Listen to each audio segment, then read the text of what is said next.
So I woke up on this glorious day wanting to own and clean up my side of the street about certain things, or clarify certain things also. So, for example, yesterday I posted my viewpoint of who goes to Burning Man, just the people that I know or have met that have gone.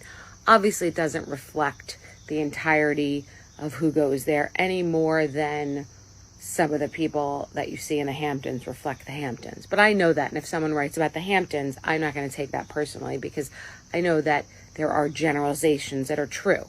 I make jokes about how expensive blueberries are in the Hamptons and how douchey it can be, and things like Soul Cycle or the Golden Pear, or just things that are stereotypical of the Hamptons, but I think it's a beautiful place. So I know that Burning Man has a lot of meaning to certain people, and they've been going for years, and there's an authenticity to it, just like at Coachella or anywhere else.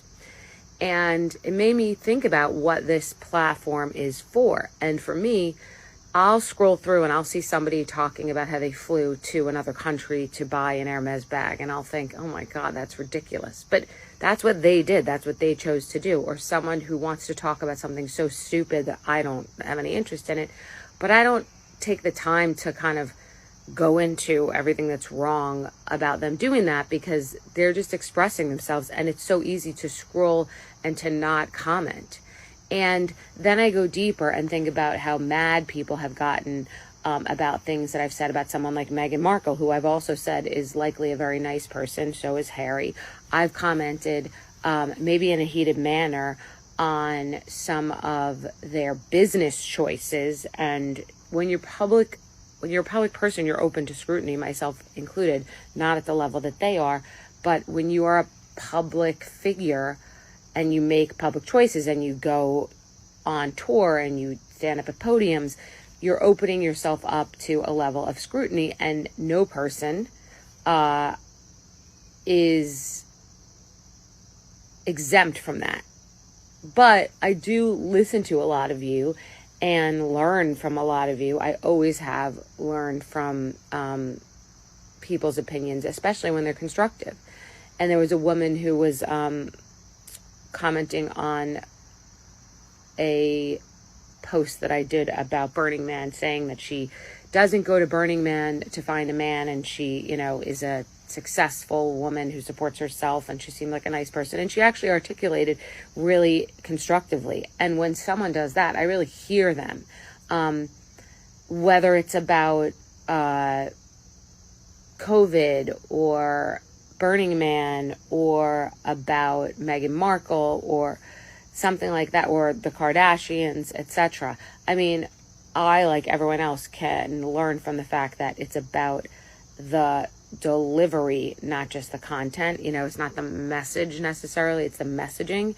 But I'm very aware, I'm very self-aware, and I do listen to the things that you say. I talk on here like I do to my girlfriends, and the funniest thing is people get up on this soapbox on social media and act like you're supposed to be allowed to have free speech and you're supposed to be able to comment on things. And it's not true, because everything everybody says, particularly when you have followers or you're successful, is scrutinized, and people do want to tear you down. No problem. But I still am going to continue to talk on here like I do with my girlfriends. It's snarky. Think about when you are with your girl or guy friends and you gossip about people and you just talk about something. You kind of just talk about how you feel. You don't edit. You don't run it through the rinse cycle. You don't, filter it down. Basically, when I talk about something like Meghan and Harry or the Kardashians and a post that they've done, or removing a body part or something, or about Burning Man and the people that I've known who have gone there. That one actually was kind of spot on from my perspective. I'm sure there are a lot of hippies that have been going for years that definitely do not have a private plane to get themselves out of there. But that's just what I thought this place was for, expression. And because you can not watch, but people want to watch, because hating on something someone else says and stitching and duetting is how they get views and likes. And people criticizing other people for doing things for clickbait or to remain relevant is very ironic, because everybody's on social media to literally remain relevant. So I just think that people have to decide why they are on social media, what they're getting from it, and what they're giving. And so for me, it's often riffing. It's often humor. There was a line in a Woody Allen movie: if it bends, it's funny. If it breaks, it doesn't. Sometimes if the humor doesn't land, people get really mad. And sometimes it's not something that you can normally get away with saying. And if it's funny, it bends. So think about why, I guess, you're on social media, because I was thinking about why I am. And if I offend you in any way, I appreciate constructive criticism, because that's always going to help me. Nasty criticism is just called block.